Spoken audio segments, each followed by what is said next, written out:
Shalom, I'm Rabbi Diana. This week's Torah portion is called Naso, which means to count in English.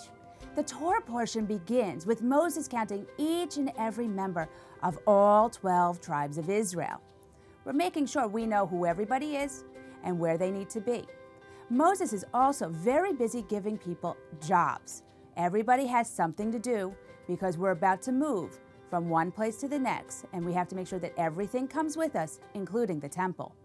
When the temple was first built, every tribe was asked to bring a gift. What do you think we brought? Do you think we brought big presents with wonderful wrapping paper and big bows, big tissue paper and wonderful, wonderful bags with gifts? Well, in fact, the Israelites brought really special gifts. They brought silver bowls and silver basins and rams and goats. Everybody brought exactly the same gift. But the Torah lists these gifts again and again, each time for each tribe. Why do you think the Torah repeats this 12 times? Why doesn't it just say once what the gift was and say how many people brought it? Kind of silly, don't you think, to repeat it over and over again. But I think the Torah is trying to tell us something very important. Well, have you ever done something really good and gotten a gold star on a picture or something you handed in school, and your friend got a gold star too, but the teacher only talked about their gold star and how they did a great job, and maybe sort of mentioned you, but didn't say as many wonderful things? How does that make you feel? I would feel really lousy. It's like when your sister does something great and they go, oh yeah, you did a good job too, but your sister becomes the star? No way. The Torah is telling us it's really important to make sure that we acknowledge each and every person for all the great things that they did. We're all wonderful in our own way, and we need to make sure that we take the time to say that to everyone.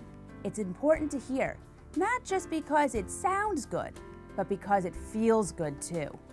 When you're working on a really big art project at school, and maybe you drew the cows and your friend drew the chickens, and somebody else maybe drew the trees in the background, we want to make sure that we take the time to say everybody contributed to it and to say thank you to each and every person. In the last part of this week's Torah portion, we learn about a very special blessing that Moses is told by God.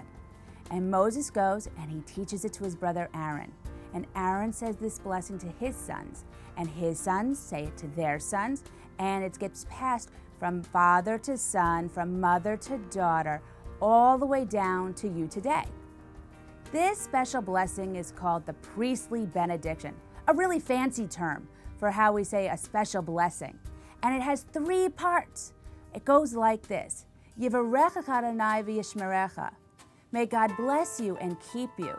Ya'er Adonai panav elecha v'yikunecha. May God shine God's countenance upon you and be gracious to you. In other words, God should be really kind and nice to you. And it ends with Yisad Adonai panav elecha v'yasem lecha shalom. May God always be kind to you, and may God give you days of peace. And at the end, we always say, Kain yehi ratzon. May this be God's will.